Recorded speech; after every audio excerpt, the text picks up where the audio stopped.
నమస్తే సార్. మా nature meditation channel మీకు స్వాగతం పలుకుతుంది. మా నేచర్ మెడిటేషన్ ఛానల్ యొక్క ప్రేక్షకులకి మీ యొక్క ధ్యాన జీవితం, ధ్యాన అనుభవాల్ని పంచుకోవాల్సిందిగా కోరుకుంటున్నాము. అలాగే ధ్యానంలో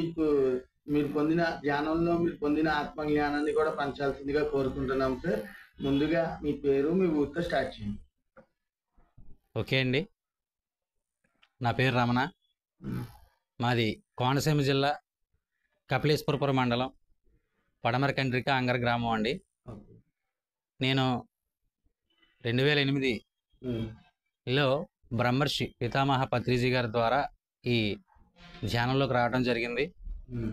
అయితే మా గ్రామంలో అంతకుముందు కూడా ఎంతోమంది ధ్యాన క్లాసులు పెట్టడము, ధ్యాన ప్రచారం కూడా జరిగేది. నేను ఒక షాప్లో టీవీ మెకానిక్గా వర్క్ నేర్చుకునేవాడిని.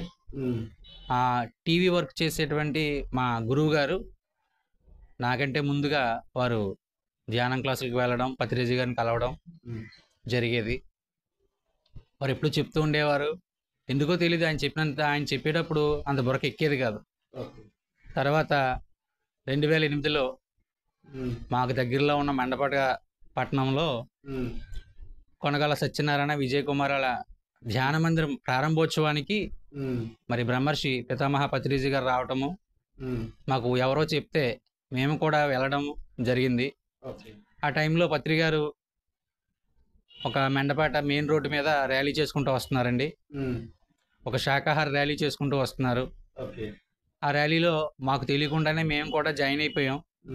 జాయిన్ అయిపోయిన తర్వాత పిరమిడ్ ప్రారంభోత్సవంలో పాల్గొనడము, అక్కడ ఎంతోమందికి సన్మానాలు అవి చేయడం జరిగింది.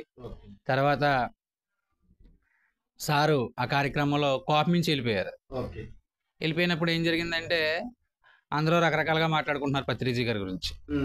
ఎందుకంటే గురువు అంటే ఎలా ఉండాలి మనందరికీ తెలుసు. ప్రశాంతంగా ఉండాలి, కాళ్ళ మీద పడితే దీవించాలి, ఇలాంటి భావాలు మనకు ఉంటాయి. కానీ ఇక్కడ గురువు కోపం నుంచి వెళ్ళిపోవడంతో అందరూ కూడా ఆశ్చర్యానికి గురి అయ్యారు.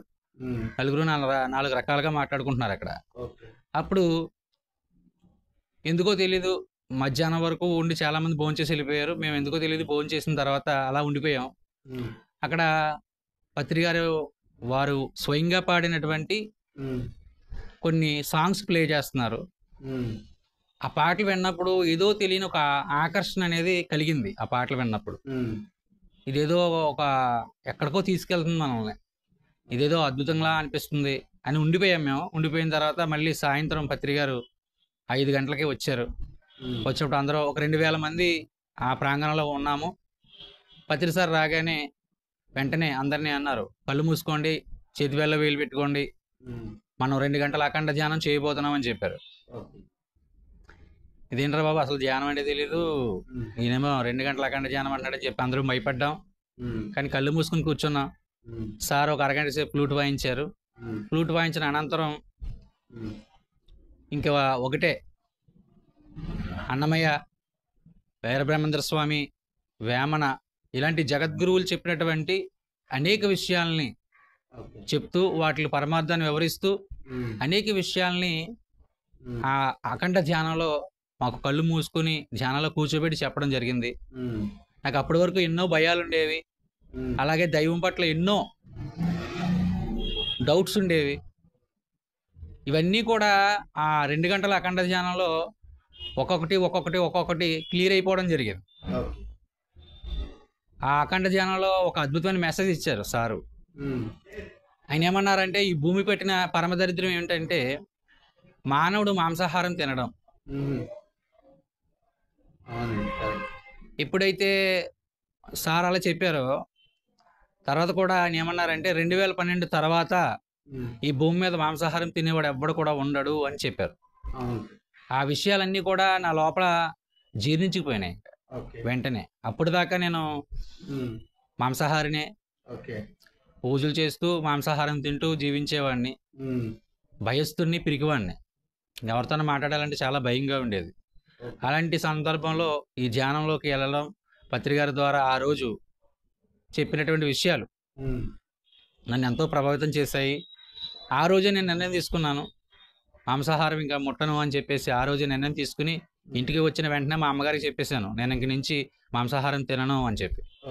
ఆ విషయం ఎప్పుడైతే మా తల్లిదండ్రులకు చెప్పానో వాళ్ళు పక్కుమని నవ్వారు. ఉమ్, ఎందుకంటే ముక్క లేకపోతే ముద్ద దిగేది కాదు. అవునండి. పప్పుసారికి అయితే ఆమ్లెట్ అయితే భోజనం చేసేవాళ్ళం కాదు. అదే.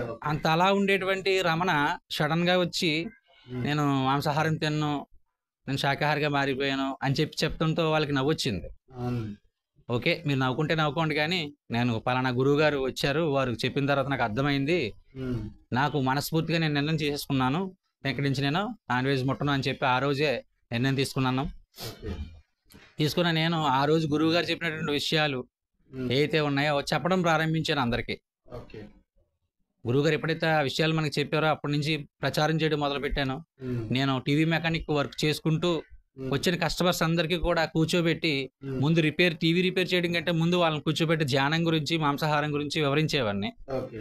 అలాగా కొట్లో ధ్యాన ప్రచారం చేయడం మొదలుపెట్టాను. తర్వాత టెంపుల్స్, ఆలయాల దగ్గరికి వెళ్ళి అక్కడ మైక్ సెట్ తీసుకుని అందరికీ ఇక్కడ ధ్యాన క్లాస్ జరుగుతుందని చెప్పేసి రమ్మంటాం. ఉమ్, అక్కడ 30 మంది 40 మంది వచ్చేవారు. వాళ్ళకి ప్రతిరోజు క్లాస్ చెప్పడం జరిగేది. ఓకే. అలా ప్రతి గుడి ధ్యాన ప్రచారం చేసుకుంటూ వెళ్తూ ఉండేవాడిని. ఉమ్, తర్వాత ఈ ధ్యానంలోకి వచ్చిన సంవత్సరానికి నాకు మ్యారేజ్ అయింది. Wow, super. మ్యారేజ్ అయింది చక్కగా. తను కూడా నేను మ్యారేజ్ టైంలో, ఎంగేజ్మెంట్ టైంలో తనతో మాట్లాడుతూ ఒక 2 పుస్తకాలు ఇచ్చాను. ఉమ్, ఒకటి ధ్యానం, ఉమ్, శాకాహారం అని బుక్ ఇచ్చాను అనమాట. 2 పుస్తకాలు ఇచ్చాను. ఇచ్చినప్పుడు నా ఫ్రెండ్ అన్నాడు, ఒరే ఇలాంటి పుస్తకాలు ఇవ్వకూడదు, ఇలాంటి టైంలో ఆ, నిన్ను తక్కువగా చూస్తారా, ఇలాంటివి ఇవ్వకూడదని చెప్పారు. అవునండి. దాని వాల్యూ ఏంటో నాకు తెలుసు, ఉమ్, దాని గురించి, దాని గొప్పతనం గురించి నాకు తెలుసు కాబట్టి అది చాలా గొప్ప పుస్తకాలు అవి, అవును. మనిషికి అవసరమైనటువంటివి ఉమ్, అని చెప్పి నేను చెప్పడం జరిగింది. అవును. అప్పుడు ఆ బుక్స్ మా మిస్సెస్కి ఇవ్వడం జరిగింది. తను కూడా ఉమ్, తెలుసుకుంది. తను అంతకుముందు కూడా తక్కువ తినేదట నాన్ వెజ్. ఓకే. ఎప్పుడైతే నా ఎంగేజ్మెంట్లో నేను ఇచ్చిన బుక్స్ చదివిందో ఉమ్, తను కూడా పూర్తిగా శాకాహారిగా మారిపోయింది. మ్యారేజ్ అయిన తర్వాత చక్కగా అద్భుతంగా ధ్యాన ప్రచారం చేసుకుంటూ, షాప్లో వర్క్ చేసుకుంటూ, మరి మేడం గారు కూడా ధ్యానం చేస్తుంటారు. నాకంటే బాగా ధ్యానం చేస్తుందండి ఆవిడ. తను బాగా మెడిటేషన్ చాలా బాగా చేస్తుంది. ఓకే. తను పూజలు చేస్తూ ఉండేది, ధ్యానం చేస్తూ పూజలు చేస్తూ ఉండేది. ఓకే. నేను ఎప్పుడు కూడా వ్యతిరేకించలేదు. ఉమ్, పూజలు చేస్తున్నావు మాని అని నేను ఎప్పుడు చెప్పలేదు. ఎందుకంటే ఎవరి యొక్క ఆసక్తిని మనం పాడు చేయకూడదు, ఎవరికో వాళ్ళకి మార్పు రావాలని చెప్పేసి ఉమ్, చెప్పడం జరిగింది. తర్వాత తను పూజ చేస్తూ కళ్ళు మూసుకుని దండం పెట్టుకుంటే అంతర్వాణి వినిపించిందంట. ఆ, బహిర్గత పూజలు ఎందుకు చేస్తున్నావమ్మా, నువ్వు నీలోనే దైవం ఉందని తెలుసుకున్నావు కదా, ఉమ్, అంతర్యామిని పూజించు. ఉమ్, అంతర్పూజ అంటే ఏమిటో తెలుసా, ధ్యానం అని చెప్పారు. ఉమ్, అప్పటి నుంచి ఆవిడ పూజలు చేయడం మానేసి ధ్యానం చేయడం మొదలుపెట్టింది. ఎక్కువ సమయాన్ని ధ్యానంలో ఉండడం ప్రారంభించింది. ఓకే. చక్కగా మరి మా ఇద్దరు కలయికలో మాకు 2 పిల్లలు పుట్టారు. వావ్, అఖిల్ కృష్ణ అబ్బాయి, ఉమ్, వీరప్రశాంతి అమ్మాయి, ఇద్దరు కూడా 2 పిల్లలు పుట్టారు. ఓకే. మమ్మల్ని అనేవారు పెళ్ళయిన తర్వాత, ఒరే మీరు నాన్ వెజ్ తినట్లేదు, ఉమ్, మీకు పిల్లలు సరిగా పుట్టరు, అలా లోపాలతో పుడతారు, అలాగా బలహీనంగా ఉంటారు అని చెప్పేవారు. కానీ ఉమ్, చక్కగా రత్నాలు లాంటి 2 పిల్లలు పుట్టారు. ఎంతో చక్కగా తెలివితేటలతోటి ఉమ్, మరి చదువులో కూడా ముందుగా రాణిస్తున్నారు వాళ్ళు. ఉమ్. అంటే మనకి విత్తనం బట్టే కాయ అనడానికి దానికి ఒక నిదర్శనం ఇదే అన్నమాట. అందుకని అంటే మన ప్రాక్టికల్గా మనం పొందిన అనుభవం వేరే ఉంటుంది కదా. అవును ఆ సార్. జీవితంలో నేను అనుభవాలన్నీ పొందాను. ఓకే. చక్కటి భార్య, చక్కటి పిల్లలు, ఉమ్, ఒక అద్భుతమైనటువంటి ఈ కుటుంబం మాది. ఓకే. చక్కటి ధ్యాన శాకాహార కుటుంబం మాది. ఓకే. మరి చాలా గర్వపడుతున్నాను పత్రి గారి యొక్క మార్గదర్శకత్వంలో నడిచినందుకు. ఉమ్, ఎన్ని కష్టాలు వచ్చినా, ఉమ్, జీవితం అన్నాక ఎవరికైనా సరే కష్టాలు, ఉమ్, బాధలు, అనారోగ్యాలు రాకుండా ఉండవు. అవును. కానీ దేన్నైనా ఎదుర్కొనేటువంటి శక్తి, ధైర్యం మనకి ధ్యానం ద్వారా వస్తాయి. అవును. ధ్యానం చేయడం ద్వారా మనలో ఆత్మవిశ్వాసం పెరుగుతుంది. ఉమ్, ఇలా అనేక అనుభవాలు మా జీవితంలో మాకు జరగడం జరిగింది. సూపర్ అండి. మరి చక్కగా ఈ ధ్యాన ప్రచారం చేసుకుంటూ మా గ్రామమే కాకుండా ఉమ్, చుట్టుపక్కల అనేక గ్రామాల్లో ధ్యాన ప్రచారం చేయడం జరుగుతుందండి. ఎక్సలెంట్ వర్క్ అండి మీది. సార్ మరి ఇప్పుడు ఇంటి దగ్గర చేస్తున్న ధ్యానానికి పిరమిడ్కి వెళ్ళి చేసిన ధ్యానానికి వ్యత్యాసం ఏమైనా ఉందంటారా? ఉంటుంది. ఓకే. ఎందుకంటే ఆ, మనం ఎండలోకి వెళ్తుంటామండి. ఉమ్, మనం ఎండలోకి వెళ్తున్నప్పుడు ఎండ మన మీద పడుతూ ఉంటుంది. అవును. అది తీవ్రత ఎంతో మనకు తెలుస్తూ ఉంటుంది. అవును. అదే భూతద్దం పెట్టి ఉమ్, చేయి పెడితే ఏమవుతుంది, అవును. కాదు. కాలిపోతుంది. కరెక్ట్. ఎందుకంటే అక్కడ ఏమవుతుంది, భూతద్దం దాన్ని 3 రెట్లు ఇంప్లిమెంట్ చేసి దాన్ని మన మీదకి ప్రసరింపజేస్తుంది.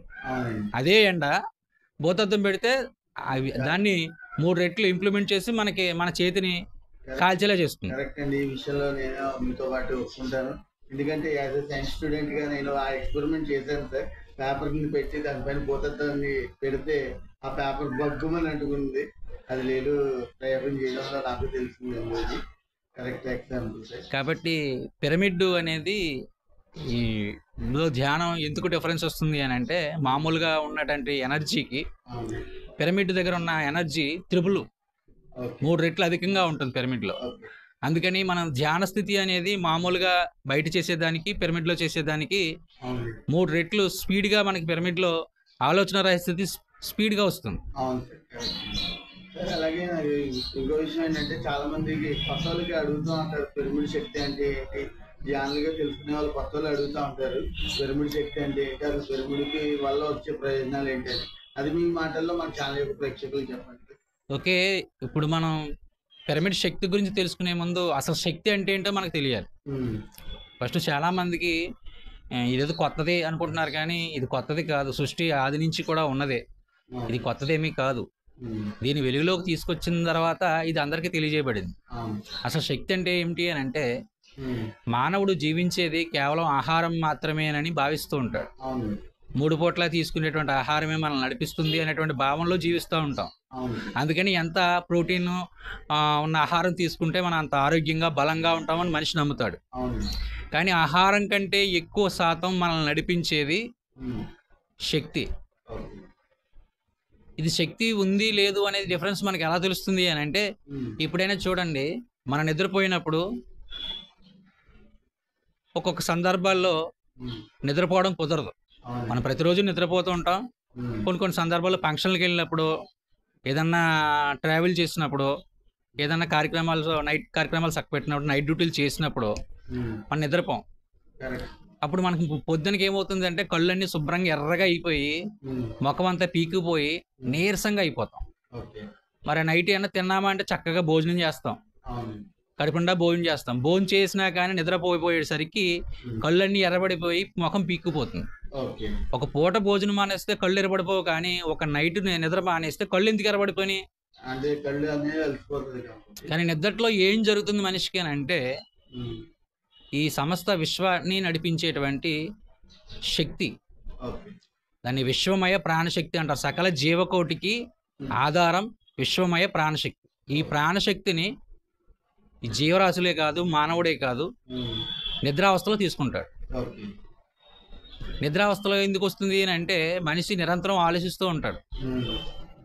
ఈ ఆలోచించే మైండ్ ఎప్పుడు ఆగుతుంది మనిషి జీవితంలో అంటే, నిద్రపోయిన తర్వాత గాఢ స్థితిలో నిద్ర పట్టినప్పుడు ఈ ఆలోచనలు ఆగుతాయి. ఈ ఆలోచనలు ఎప్పుడైతే ఆగినాయో అప్పుడు ఈ చుట్టూ ఉన్నటువంటి విశ్వమయ ప్రాణశక్తిని తీసుకోవడం జరుగుతుంది. ఆ విశ్వమయ ప్రాణశక్తిని ఎంతో కదని కొద్దిగా తీసుకుంటాం నిద్రలో. ఆ తీసుకున్న శక్తితో పొద్దున్న లేచిన తర్వాత చూడడం, మాట్లాడడం, ఆలోచించడం, మన పనులన్నీ చేసుకుంటూ ఉంటాం. మరి ఇప్పుడు పిల్లలు ఉన్నారు, యువతరం ఉన్నారు, వాళ్ళు ధ్యానులుగా రావాలన్నా, సహకారులుగా మారాలన్నా మీరు ఏమైనా సందేశం తెలుసుకుంటే మన నేచర్ మెడిటేషన్ ఛానల్ యొక్క ప్రేక్షకులు చెప్పండి. ప్రతి ఒక్కరు కూడా పిల్లల దగ్గర నుంచి పెద్దవాళ్ళ దగ్గర నుంచి మతాలతో సంబంధం లేదు. ధ్యానం అనేది మతేతరమైనది, కులాలతో సంబంధం లేదు, కుల వ్యతిరేకమైనది కాదు, కులాలకు అతీతమైనది. అలాగే లోకాలతో సంబంధం లేదు, లోకోత్తరమైనది. కాబట్టి ధ్యానం అనేది అందరికీ అవసరం. శక్తి అనేది ప్రతి జీవికి, సృష్టిలో ఉన్న ప్రతి జీవికి ఎలా అవసరమో మనతో పాటు. ఒక చిన్న ఎగ్జాంపుల్ చెప్తాను. నిద్ర ఎవరికి అవసరం? చిన్నపిల్లలకి ఏకే కావాలి, లేదా పెద్దోళ్ళకి అవసరం లేదు, లేదా పెద్దోళ్ళకే కావాలి, చిన్నపిల్లలకి అవసరం లేదు. భూమి మీద పుట్టినటువంటి ప్రతి జీవికి నిద్రావస్థ ఉంది, చెట్లతో సహా. మరి నిద్రావస్థలో వచ్చే దేనికోసం నిద్ర అనేది శక్తి కోసం. అలాగే మరి శక్తి ఎంత అవసరం అని అనుకుంటున్నామో, నిద్రావస్థ కూడా అంత అవసరం మనకు తెలిసింది. కాబట్టి ధ్యానం ఏంటి అంటే, మనం నిద్రలో పొందినటువంటి ఆ పరిమితమైన శక్తిని అపరిమితంగా పొందేటువంటి మార్గమే ధ్యానం. అవును. 6 గంటల నిద్ర 1 గంట ధ్యాన శక్తితో సమానం. ఉమ్. అంటే 6 గంటలు నిద్రపోతే వచ్చే శక్తి 1 గంట ధ్యానంలో వస్తుంది. ఓకే. కాబట్టి అత్యెక్కువ శక్తి కావాలి మనందరికీ. ఓకే. ఎందుకంటే మనం శక్తిని దుర్వినియోగం చేస్తున్నాం. అవును. ఒకప్పుడు మన పాతకాలాల్లో ఉమ్. టైంకి తినేవారు, టైంకి పడుకునేవారు. అవును. కానీ ఇప్పుడున్న టెక్నాలజీ వచ్చేసింది, సెల్ ఫోన్లు వచ్చేసినాయి, ప్రపంచంలోని అన్ని విషయాలు తెలిసిపోతున్నాయి. ఉమ్. దానివల్ల మనిషి వాటి యొక్క ధ్యాసలో పడిపోయి ఉమ్. పెందరకాడే పడుకోవడం మానేశాడు. 1 గంట 12 గంటల వరకు వేలుకునే ఉంటున్నాడు. ఓకే. దీనివల్ల శక్తిని కోల్పోతున్నాడు, ఓకే. శక్తిహీనుడిగా ఉంటున్నాడు. కాబట్టి ఇలాంటి సమయంలో ప్రతి వ్యక్తి కూడా ధ్యానం చేయవలసిన ఆవశ్యకత వచ్చింది. ఇప్పుడు అవును. అందరికీ శక్తి అవసరం. అవును. భౌతికంగా డబ్బు మనం ఎంత అవసరం అని అనుకుంటున్నామో, ఉమ్. ఆధ్యాత్మికంగా మన జీవన విధానానికి ఉమ్. శక్తి అంత అవసరం. ఓకే. శక్తి లేకుండా ఏ పని మనం చేయలేము, ఈ శరీరం సహకరించదు. ఓకే. కాబట్టి ప్రతి ఒక్కరూ, చిన్నలు పెద్దలు అందరూ కూడా ఉమ్. ధ్యానంలోకి రావాలి. ధ్యానం ప్రతి ఒక్కరూ చేయాలి. ఓకే. ప్రతి ఒక్కరికి శక్తి అవసరం. అవును. కాబట్టి ప్రతి ఒక్కరూ ధ్యానం చేయాలి. ఓకే. కాబట్టి ఇంకొకటి ఏంటంటే అహింసా ధర్మాన్ని ప్రతి ఒక్కరూ పాటించాలి. ఈ యొక్క ప్రపంచంలో, ఉమ్. ఈ యొక్క సృష్టిలో మనం జీవిస్తున్నాము. ఉమ్. ఈ సృష్టి మన పట్ల ఎలా ఉండాలి, ఈ ప్రపంచం మన పట్ల ఎలా ఉండాలి అని మనం కోరుకుంటామో అలా మనం ప్రవర్తిస్తేనే అలా ఉంటాం. అంతే కదా. నాకు మంచి జరగాలని కోరుకుంటున్నాం, నేను ఆరోగ్యంగా ఉండాలని కోరుకుంటున్నాం. అవును. కాబట్టి అలా ఉండాలనుకుంటే నువ్వు ఇతరులను, ఇతర జీవరాశులను హింసించకుండా ఉండాలి. అవును. అవును. కాబట్టి ఏ జీవిని హింసించే హక్కు మనకు లేదు. అవును. మనం ఒకవేళ బలవంతంగా ఇతర జీవుల్ని వధించి చంపి ఉమ్. చక్కగా మసాలాలు వేసుకుని చక్కగా నాన్ వెజ్ తింటే ఉమ్. ఆ యొక్క పాపకర్మ మనకు రోగరూపంగా వచ్చి అనేక అనారోగ్యాలతో మనమే బాధపడతాం. అవునండి. కరెక్ట్. కాబట్టి మూగజీవాలు, నోరులేని అమాయకపు మూగజీవాలు ఉమ్. పసిబిడ్డలతో సమానం అని చెప్తారు. అవునండి. పసిబిడ్డకి నోరు ఉండదు, అవునండి. పాపం ఆకలిస్తే ఏడుస్తుండదు. అవును. అలాగే మూగజీవాలు కూడా నోరు లేదు, అవును. అవి మనకు చెప్పలేవు, అరుస్తాయి అంతే. అంతే. కాబట్టి ప్రతి ఒక్కరు కూడా ఆలోచించుకోండి. ప్రతి ఒక్కరు కూడా జీవహింస అనేది పక్కన పెట్టి ఉమ్. ప్రతి ఒక్కరు ధ్యానం చేసుకుంటే మన జీవితాలు అద్భుతంగా ఉంటాయి, ఆనందంగా ఉంటాయి. అంతే అండి. కరెక్ట్. మరి ఇప్పుడు శాఖ ర్యాలీలకి తిరుగుతుంటారు సార్ అన్ని గ్రామాలు. అవును, ఎన్ని గ్రామాలు తిరిగేశారు ఇప్పుడు? లెక్కే లేదండి. ఓకే. ర్యాలీలు ఎన్ని తిరిగామో లెక్కలేదు. ఓకే. మీకు బాగా ఆనందం కలిగించిన గ్రామం ఏదైనా ఉందా? ఆ ఊర్లో నేను ర్యాలీ చేస్తున్నందుకు హ్యాపీగా ఉన్నాను. ప్రతి గ్రామంలో ఆ మెసేజ్ చెప్తున్నప్పుడు ఉమ్. చాలా ఆనందంగా ఉంటుందండి. ఎందుకనంటే ఉమ్. మనం జన్మకు సార్థకత అనేది ఒకటి ఉంటుంది ఎవరికైనా సరే. ఓకే. ఒక్కొక్క మనిషి ఈ భూమి మీద జన్మించినప్పుడు ఉమ్. తను ఒక పర్పస్తో ఈ భూమి మీద జీవిస్తుంది. అవును. కానీ ఈ భూమి మీదకి వచ్చిన తర్వాత తన యొక్క ఆత్మ ప్రాణాలకు మర్చిపోయి భౌతికంగా జీవిస్తాడు. అవును. ఎప్పుడైతే మనం ఈ భూమి మీద వచ్చిన పర్పస్ తెలుసుకుని అందులో జీవిస్తామో అప్పుడు ఆ మనిషి తృప్తిగా ఆనందంగా జీవిస్తాడు. కరెక్ట్. ఎప్పుడైతే మేము ధ్యానంలోకి రాకముందు ఆందోళనగా ఉమ్. భయాలతో బతికేవాడిని, ఉమ్. ధ్యానంలోకి వచ్చిన తర్వాత భయం పోయింది. అవును. చక్కగా ధైర్యంగా ఉండగలుగుతున్నాను, ఎవరితోనైనా ధైర్యంగా మాట్లాడగలుగుతున్నాను. ఉమ్. ఒకప్పుడు మాట్లాడేవాడిని కాదు, మోగవాళ్ళ ఉండేవాడిని. ఇప్పుడు నడి రోడ్డు మీద మైక్ పట్టుకుని మాట్లాడగలిగే ధైర్యం వచ్చింది. ఓకే. నాన్ వెజ్ మాంసాహారం గురించి చెప్పాలి అంటే చాలా మందికి భయం, ధ్యానంలోకి వచ్చిన వాళ్ళకి కూడా భయమే. అవును. రోడ్డు మీద మైక్ పట్టుకుని మాట్లాడే ధైర్యం వచ్చిందంటే అది మనందరి గురువు పత్రి గారు ఇచ్చింది. కరెక్ట్. పత్రిజీ గారి యొక్క ఆ యొక్క స్టెబిలిటీ, ముక్కుసూటితనం ఉమ్. ఇప్పటికీ వదిలిపెట్టలేదండి. అదేలేండి. నడి రోడ్డు మీద కూర్చొని మరి మాంసాహారం అనేది మనిషిని ఎంత దారుణంగా ఉమ్. నాశనం చేస్తుందో చెప్పేవాడిని. ఉమ్. ప్రతి గ్రామం వెళ్ళి మెసేజ్లు చెప్తుంటే ఎంతో ఆనందం లోపల నుంచి. ఓకే. చెట్లే పెంచుతుంటారా సార్? మొక్కలు చెట్లు మొక్కలు. పెంచుతుంటామండి. మామూలుగా మా పిరమిడ్ దగ్గర కూడా చాలా మొక్కలు అవును. మా ధ్యాన మందిర్లోకి వచ్చి వాళ్ళు ఎన్నో మొక్కలు ఇచ్చారు, అక్కడ మొక్కలు నాటించడం జరిగింది. ఓకే. అలాగే ఇంటి దగ్గర కూడా చక్కగా పూల మొక్కలు అన్నీ వేసుకుంటాము. ఓకే. నేచర్ అంటే కూడా నాకు చాలా ఇష్టం. ఎందుకంటే ప్రకృతి అంటే ఇష్టపడిన మనిషి లేడు, కానీ ప్రకృతిలో ఆ మొక్కల పాత్ర చాలా ముఖ్యమైనది. అవును. అందుకనే అంటారు మొక్కలను పెంచమని గవర్నమెంట్లు కూడా చెప్తున్నాయి. పర్యావరణాన్ని సంరక్షించండి, అవునండి. ఒకటి చెట్టు ఉంటే ఎంతో నీడనిస్తుంది ఉమ్. అని చెప్పి అందరూ కూడా మొక్కలు నాటడం అనేది మన యొక్క బాధ్యత. ఓకే. Okay sir. మరి ఇప్పుడు చెట్లు నరికేసి బిల్డింగ్లు కట్టడం, అలాగే పొలాలను తవ్వేసి చెరువులుగా మార్చడం లాంటివి జరుగుతున్నాయి కదా, మరి వాటి మీద మీ అభిప్రాయం ఏమన్నా చెప్పండి. మనిషి ఎప్పుడైతే మాంసాహారం తినడం మొదలు పెట్టాడో అప్పుడే బుద్ధి నశించిందండి. అవును సార్. బుద్ధి నశించింది, అత్యాశలకు పోవడం, ఉమ్.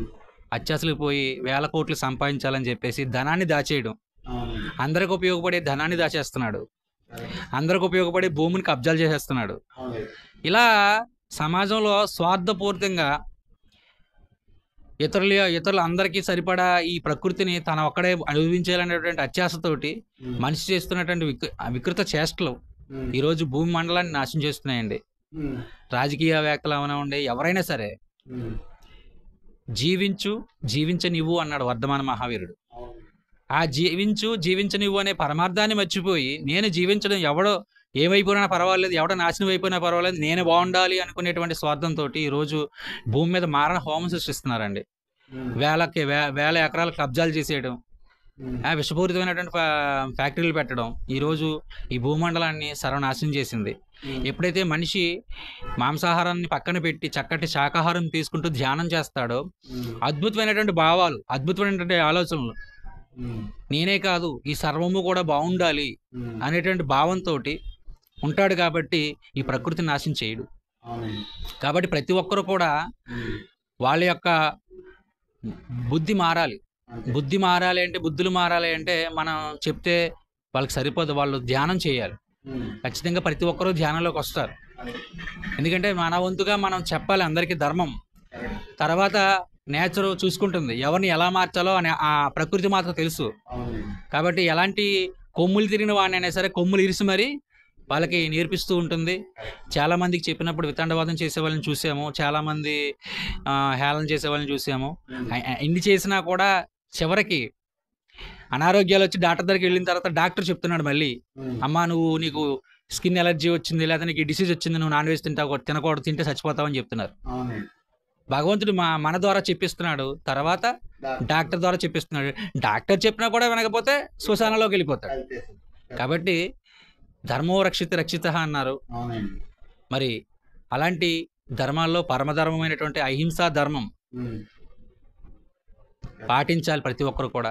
ఎందుకంటే నీ యొక్క జీవితంలో నీకు ఏది కావాలి అన్నీ కూడా అహింసాయుతంగా ఉండాలని నువ్వు కోరుకుంటావు కదా.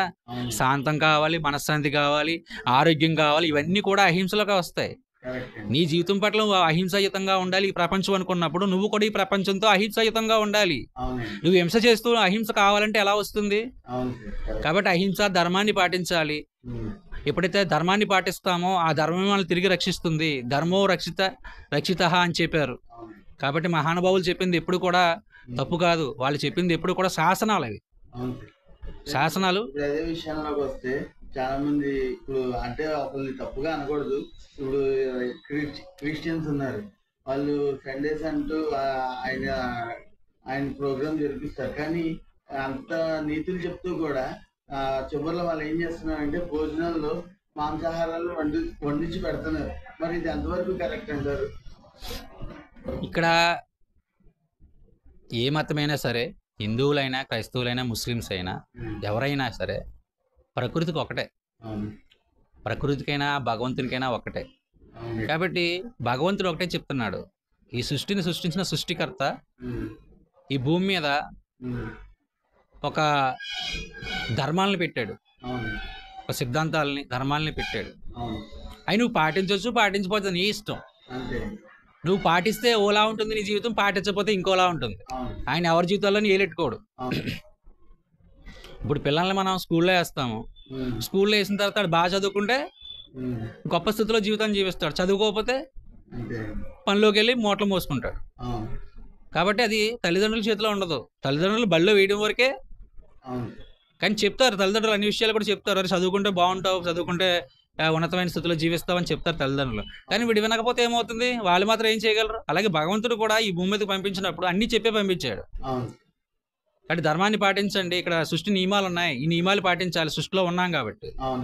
కాబట్టి మనతో పాటు చుట్టూ ఎంతో మంది జీవిస్తున్నారు, ఎన్నో జీవరాశులు జీవిస్తున్నాయి. కాబట్టి నీ పొరుగువారిని నీ వల్లే ప్రేమించమని చెప్పాడు యేసుప్రభు. నీ పొరుగువారంటే ఎవరు? మనుషులే కాదు, చుట్టూ ఉన్నటువంటి జీవరాశులు కూడా ఉన్నాయి నాయన. నీ పొరుగువారిని నీ వల్లే నిన్ను నువ్వు ఎలా చూసుకుంటావో కేర్ఫుల్ గా వాళ్ళని, ఆ జీవరాశులను కూడా అలాగే చూడు. వాడు నాశనం అయిపోయినా పర్వాలేదు, నేను బాగుండాలి అనుకుంటే నీ పొరుగు వాడి మీద ప్రేమ అవుతుంది అది. కాబట్టి యేసుప్రభు వారైనా జగద్గురువులు ఎవరైనా సరే ఒకటే చెప్పారు, నీ వల్లే అందరినీ ప్రేమించమని చెప్పారు. ఈ సమస్త సృష్టి అంతా కూడా భగవంతునితో నిండి ఉంది. భక్త ప్రహ్లాద ఏం చెప్తున్నాడు? అందుగలడు ఇందు లేడని సందేహం వలదు, ఎందెందు వెతికినా అందందే గలడు అని చెప్పాడు. అన్నింటిలోనూ భగవంతుడు ఉన్నప్పుడు కాబట్టి నీ సాటి వారిని, సాటి జీవరాశులను నువ్వు ఎందుకు హింసిస్తున్నావు? ఆహారం పేరుతో, ఆనందం పేరుతో ఇతరులు హింసిస్తే తిరిగి నీకు అదే వస్తుంది. కాబట్టి ఇప్పుడు చర్చిలోకైనా గుళ్ళోకైనా ఎవరైనా సరే ఒకటేనండి. ఇప్పుడు ఈ దేవాలయాలకు వెళ్ళి పూజలు చేసి అన్ని చేసిన వాళ్ళు కూడా నాన్ వెజ్ తింటున్నారు. వాళ్ళు చర్చికి వెళ్ళి ప్రేయర్ చేసుకుని నాన్ వెజ్ తింటారు. ముస్లిమ్స్ నమాజ్ చేసుకుని వాళ్ళు నాన్ వెజ్ తింటారు. కాబట్టి ఇక్కడ చేయాల్సింది ఏంటంటే ఎవరో ఈ మతాలు మార్చడాలు ఇవన్నీ చేయాల్సిన అవసరం లేదండి. ఎవరి మతాల్లో వాళ్ళు హాయిగా జీవిస్తూ చక్కగా శాకాహారులుగా మారితే చాలు. ఏ బొట్లు మార్చక్కర్లేదు, ఫోటోలు మార్చక్కర్లేదు, వాస్తులతో ఇల్లులు మార్చక్కర్లేదు. మనం మారితే ఈ లోకం మన జీవితం మొత్తం మారుతుంది. కాబట్టి ప్రతి ఒక్కరు తెలుసుకోవాల్సింది ఏంటంటే ఏ మతస్థుడైనా సరే ముందు శాకాహారిగా మారాలి. ఫస్ట్ ఆ హింసకుడు రక్తపుకుడు తినడం మానాలి. కాబట్టి ఫస్ట్ నువ్వు శాకాహారిగా మారి అప్పుడు ఏ పూజనే చెయ్యి, ఏ ప్రార్థన చేయి, అది ఫలిస్తుంది. నువ్వు హింస చేస్తూ రక్తమాంసాలు తింటూ నీ మనసుని రక్తమయం చేసేసుకుని పైకి పరిశుద్ధుల్లాగా ఒక తెల్లటి వస్త్రం వేసుకున్నంత మాత్రాన పరిశుద్ధుడు కాలేవుగా. పైన వైట్ వస్త్రమే ఉంది, లోపడే ఉంది మాంసాలను లోపడేస్తున్నావు. ఎందుకనంటే మన పూర్వం నుంచి గ్రంథాలు చెప్తున్నాయి. ఏం చెప్తున్నాయి సత్యం అంటే ఈ దేహము దేవాలయం వంటిదని చెప్పారు. దేహో దేవాలయ జీవో దేవో సనాతన అని చెప్పారు ఆది శంకరాచార్యులు వారు. అంటే నిజమైనటువంటి దైవం ఎక్కడుందయ్యా అంటే నీలో ఉంది. దేహో దేవాలయ, ఈ దేహము దేవాలయం నాయన. ఈ లోపల ఉన్నటువంటి జీవుడు సనాతనమైన పురాతనమైన దైవం అని చెప్పారు ఆది శంకరాచార్యులు వారు. కాబట్టి ఈ దేవాలయంలో ఏమిస్తున్నావు నువ్వు? మనం కట్టుకున్న దేవాలయాలకు వెళ్ళినప్పుడు ఏం పట్టుకెళ్తాం? మనం చక్కగా పళ్ళు పూలు ఇవన్నీ పట్టుకెళ్తాం, కొబ్బరికాయలు పట్టుకెళ్తున్నాం. మాంసం పట్టుకెళ్తాడని దేవాలయానికి? అంటే మనం కట్టుకున్న దేవాలయానికి వెళ్ళినప్పుడు పరిశుభ్రంగా స్నానం చేసి మంచి వస్త్రాలు వేసుకుని పువ్వులతో బొట్లు పెట్టుకుని పవిత్రంగా వెళ్ళి దర్శించుకుని వస్తున్నామే. మరి నిజమైన దైవం కొలువున్నటువంటి ఈ దేహంలో మరి మాంసం అనేది ఎందుకు వేస్తాం చెప్పండి? ఒక మహానుభావుడు చెప్తాడు, ఒరే బాబు అది శ్మశానం కాదు, మా శవాలను కప్పెట్టడానికి ఈ శరీరం దేవాలయం లాంటిది. దేవాలయం లాంటి శరీరంలో నువ్వు మాంసాహారం వేస్తున్నావు అంటే ఆ దేవాలయము మలినం అయిపోయి అపవిత్రం అయిపోయి అనారోగ్యాలతో బాధపడతావు నువ్వే. కాబట్టి ప్రతి ఒక్కరూ కూడా తెలుసుకోవాల్సింది ఏంటంటే భక్తి అనే మాటకు వస్తే ప్రతి ఒక్కరూ భక్తికి తొలిమెట్టి ఏంటంటే అహింస. భగవంతుడికి ఇవ్వాల్సిన అసలైన పుష్పం ఏంటంటే అహింసా పుష్పం. భౌతికంగా ఉంటే చెట్లు పువ్వులు కాదు. అహింస అనేటువంటి ఒక పుష్పాన్ని దైవానికి సమర్పించు అంటే నువ్వు ఒక అహింసలో జీవించు. అదే భగవంతుడికి ఇచ్చే గొప్ప పుష్పం, నువ్వు అర్పించే పుష్పం.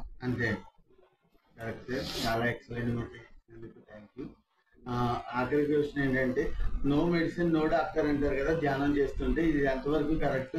మన ఛానల్ యొక్క ప్రేక్షకులు చెప్పండి, వాళ్ళు తెలుసు. ఇది నో మెడిసిన్ నో డాక్టర్ అంటే మందులు అవసరం లేదు, డాక్టర్లు అవసరం లేదు, ఓన్లీ మెడిటేషన్ చేస్తే చాలు అనేది అక్షర సత్యం అండి.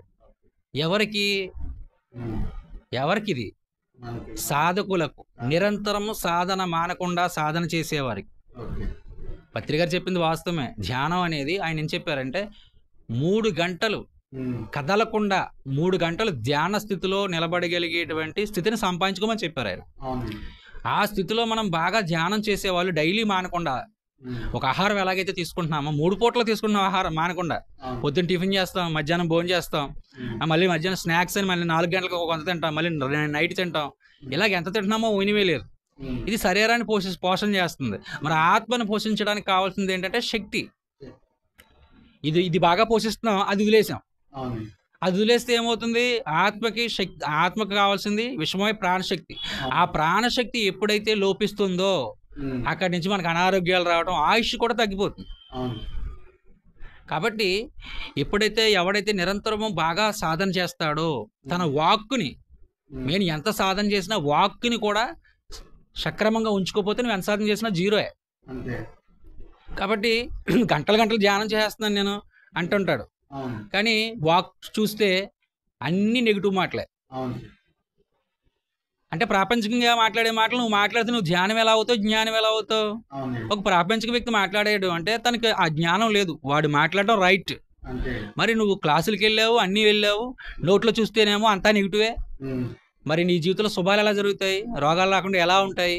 అవును సార్. కాబట్టి నో మెడిసిన్ నో డాక్టర్ అనేది ఉమ్. ఒక సాధకులకు, పర్ఫెక్ట్ సాధన చేసే సాధకులకు, అలాగే వాక్కుని సక్రమంగా ఉపయోగించుకునే వాళ్ళకి. ఓకే. కాబట్టి నువ్వు ఎప్పుడైతే ఇది పాటిస్తావో వాక్కును సక్రమంగా ఉంచుకుంటూ ఉమ్. జీవించాలి. ఒక మహానుభావుడు చెప్తాడు ఏంటంటే, నోట్లోకి ఏదైతే వెళ్తుందో అది నేను నాశనం చేయదు, కానీ నోట్లోంచి ఏదైతే బయటకు వస్తుందో అది నేను నాశనం చేస్తుందని చెప్తాడు యేసుప్రభు. అవును. యేసుప్రభు వారు ఉమ్. ఏంటి నోట్లోకి వెళ్ళేది ఏంటి, నోట్లోంచి వచ్చేది ఏంటి? ఉమ్. నోట్లోకి వెళ్ళేది ఆహారం, అవును. నోట్లోంచి బయటకు వచ్చేది ఏంటి? వాక్కులు.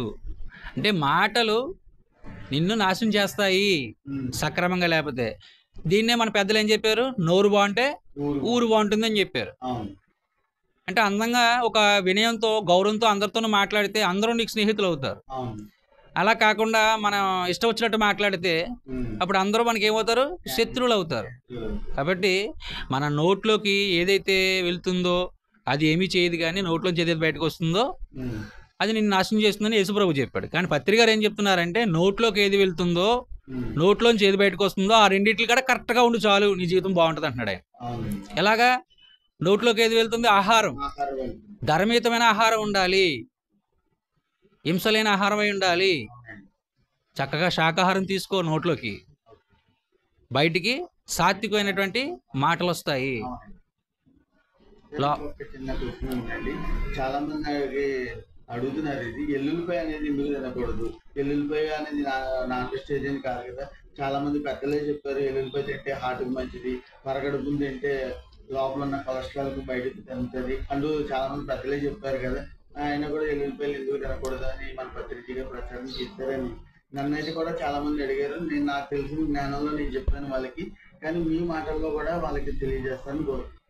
అవునండి, వాళ్ళు చెప్పింది కూడా కరెక్టే, కానీ మనం భౌతిక భావాలతో అన్నీ చూడలేమండి. ఎందుకంటే పత్రి గారు ఒకసారి చెప్పారు, నేను విన్నాను. ఆయన ఏమన్నారంటే, ఒకసారి ధ్యానంలో కూర్చున్నప్పుడు ఉల్లిపాయ వస్తుంది, ఎల్లుల్లిపాయ రెండు వస్తున్నాయంట. ఉల్లిపాయ ఏమో మామూలుగానే ఉంది, కానీ ఉల్లిపాయ ఏమో ఎల్లోగా కనిపిస్తుంది, ఎల్లుల్లిపాయ ఏమో బ్లాక్గా కనిపిస్తుంది. ఇదేంటి ఇలా బ్లాక్లా కనిపిస్తుంది అని చెప్పేసి తను దాన్ని గమనిస్తూ ఉండగా తనకు ఒక మెసేజ్ వచ్చిందంట. ఆ ఎల్లుల్లిపాయకి ఇచ్చిన మెసేజ్ ఏంటంటే, అది భూమి మీద ఎవరైతే శాకాహారులుగా మారుతున్నారో, హింసా మార్గం నుంచి అహింసా మార్గంలోకి మారాలనుకునే వాళ్ళు మార్చడానికి బ్లాక్ మాస్టర్స్, అంటే మనం అంటాం కదా నెగిటివ్ మాస్టర్స్ అని, దుష్ట శక్తులను కూడా చెప్పుకోవచ్చు మనకి ఇంకా అర్థం కావాలంటే, అవి భూమి మీద మనిషిని మారే వాళ్ళని కూడా తన వైపుకు లాక్కోవడానికి తయారు చేసినటువంటి వెపన్ అంటండి వెల్లుల్లిపాయ. పత్రిక చాలా క్లారిటీగా చెప్పారు. అంటే ఆటోమేటిక్గా నువ్వు వెల్లుల్లిపాయ తింటే ఆటోమేటిక్గా నువ్వు నాన్ వెజ్లో తెలియకుండా వెళ్ళిపోతాడంట. వీడు ఎంతో కష్టపడి చక్కగా జ్ఞానం తెలుసుకుని చక్కగా ధ్యాన జీవితంలో జీవించాలి, దైవత్వంలో జీవించాలనేటువంటి నిర్ణయం తీసుకుని మారిన వ్యక్తి ఎప్పుడైతే ఎల్లుల్లిపాయ తింటాడో ఆటోమేటిక్గా తనకు తెలియకుండానే నాన్ వెజ్లోకి వెళ్ళిపోతాడు. అలాగే ఎల్లుల్లిపాయ గురించి ఒకటి చెప్పారు, మనం మాంసాహారం తిన్నప్పుడు మాంసాహారం వాళ్ళు కలిగేటువంటి రజోగుణం ఎంతో ఎల్లుల్లిపాయ తింటే కూడా అంతే రజోగుణం వస్తుందంట. అంటే మాకు మాంసాహారిగానే ఉంటామంట మనం ఎల్లుల్లిపాయ తిన్నంతకాలం. అంటే హింస చెయ్యము, కానీ మాంసాహారం తిన్న వాళ్ళ యొక్క గుణాలను కలిగి ఉంటాము ఎల్లుల్లిపాయ తినటం వల్ల. ఆ గుణాలతో, అందుకే కోపం చూడండి, చాలా మంది ధ్యానాలకు వచ్చిన కోపం తగ్గదు, బూతులు వచ్చేస్తూ ఉంటాయి, ఎమోషన్ కంట్రోల్ అవ్వదు. ఇదేంటి, నేను సాత్వికమైన ఆహారం తీసుకుంటున్నాను కదా అని చెప్పేసి. సాత్వికమైన ఆహారంలోకి రాదు ఎల్లుల్లిపాయ. కాబట్టి భౌతికంగా ఎన్నైనా ఉపయోగాలు ఉంటాయి శరీరానికి, కానీ మన ఆధ్యాత్మిక జీవితాన్ని దెబ్బతీస్తుంది ఎల్లుల్లిపాయ. ఎవరైతే ఆధ్యాత్మికంగా ఎదగాలనుకుంటున్నారో, నేను ధ్యానం బాగా చేయాలి, నేను బాగా సాధన చేయాలి, గంటలు సాధన చేయాలి, నేను నాలో ఉన్న దైవత్వాన్ని తెలుసుకోవాలి, నా జీవితంలో ఉన్నటువంటి సమస్యలన్నింటినీ నేను అధిగమించాలి అని అనుకుంటారో వాళ్ళు మానేయాలండి ఎల్లుల్లిపాయ. ఓకే అండి, అంతేగాని ఇది ఎవరు పడితే వాళ్ళని మానేయమంటే లేదు. ఎందుకంటే దాని గురించి తెలియకపోతాడు, ఎలా మానేస్తాడు? అది అవగాహన లేక చాలామంది అది అవగాహన చేయడం కోసమే పిరమిడ్ మాస్టర్స్ ఉంది. అంతే. పత్రి గారి యొక్క మార్గదర్శకత్వంలో మేము అందరం కూడా నడిచే దానికోసమే, అందరికీ అవగాహన కలిగించడం కోసమే. ఇది మానేయండి అది మానేయండి అని స్టేట్మెంట్లు ఇవ్వడానికి మేము రాలేదు. అవును. కానీ దేనివల్లే ఎంత మనకి కీడు జరుగుతుంది అనేది తెలియజేస్తూ ప్రతి ఒక్కరిని కూడా చక్కగా శాకాహారులుగా ధ్యానులుగా మరి మార్పు చెందడానికి మనం ప్రయత్నం చేస్తూ ఉంటాం. మీ విలువైన సమయాన్ని మన మెడిటేషన్ ఛానల్ కేటాయించి మంచి అనుభవాలు, మంచి సందేశాలను అందించినందుకు మన నేచర్ మెడిటేషన్ ఛానల్ తరఫు నుంచి ధన్యవాదాలండి. మరి నేచురల్ మెడిటేషన్ ఛానల్ వారికి మరి ముందుగా కృతజ్ఞతలు తెలియజేసుకుంటున్నానండి. మరి చక్కటి ఈ అవకాశాన్ని నాకు ఇచ్చినందుకు వారికి ముందుగా నేచురల్ మెడిటేషన్ ఛానల్ శ్రీరామ్ గారికి, మరి వారికి సపోర్ట్ చేస్తున్నటువంటి మిత్ర బృందానికి, వారి తల్లిదండ్రులకు అందరికీ కూడా పేరు పేరున కృతజ్ఞతలు. Thank you very much.